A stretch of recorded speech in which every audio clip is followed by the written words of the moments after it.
హరి ఓం అందరికీ నమస్కారం అండి. Welcome to my channel. Puri Jagannath Swamy యొక్క రథోత్సవం గురించి, అలాగే రథం యొక్క ఎత్తు పొడుగుల గురించి ఈ వీడియోలో తెలుసుకుందాం. వీడియో ఎక్కడ కూడా స్కిప్ చేయకుండా చివరి వరకు చూడండి. అలా అయితేనే మీకు అర్థమవుతుంది. సాధారణంగా ఏ హిందూ ఆలయంలోనైనా సరే ఊరేగింపు నిమిత్తం మూల విరాట్ను కదిలించరు. అందుకు ఉత్సవ విగ్రహాలు ఉంటాయి. అలాగే ఊరేగింపు సేవలో ఏటా ఒకే రథాన్ని వినియోగించడం అన్ని చోట్ల మనం చూసేదే. ఈ సాంప్రదాయాలన్నింటికీ మినహాయింపు ఒడిస్సాలోని పూరి జగన్నాథ స్వామి ఆలయం.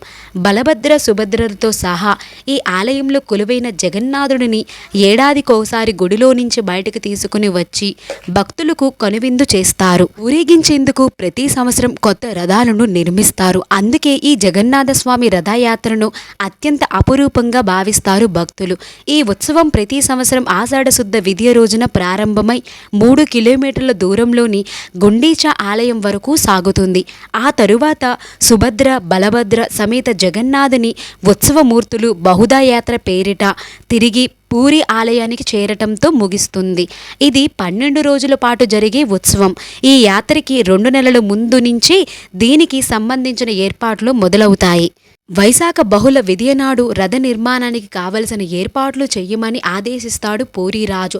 అందుకు అవసరమైన వృక్షాలను 1072 ముక్కలుగా ఖండించి పూరికి తరలిస్తారు. ప్రధాన పూజారి 9 మంది ముఖ్య శిల్పులు, వారి సహాయకులు, మరో 125 మంది కలిసి అక్షయ తృతీయ నాడు రథ నిర్మాణం మొదలు పెడతారు.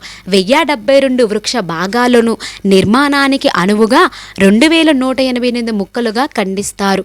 వాటిలో 832 ముక్కల్ని జగన్నాథుడి రథం తయారీకి, 763 కాండాలను బలరాముడి రథ నిర్మాణానికి, 593 భాగాలను సుభద్రాదేవి రథానికి వినియోగిస్తారు. ఆషాఢ శుద్ధ పాడ్యమి నాటికి రథ నిర్మాణాలు పూర్తయి యాత్రకు సిద్ధమవుతాయి. ఇందులో జగన్నాథుడి రథాన్ని నందిఘోష అని అంటారు. 45 అడుగుల ఎత్తున ఈ రథం 16 చక్రాలతో మిగతా రెండింటికన్నా పెద్దదిగా ఉంటుంది. ఎర్రటి చారలున్న పసుపు వస్త్రంతో నందిఘోషను అలంకరిస్తారు. బలభద్రుడి రథాన్ని తాళధ్వజం అంటారు. దీని ఎత్తు 44 అడుగులు 14 చక్రాలు ఉంటాయి.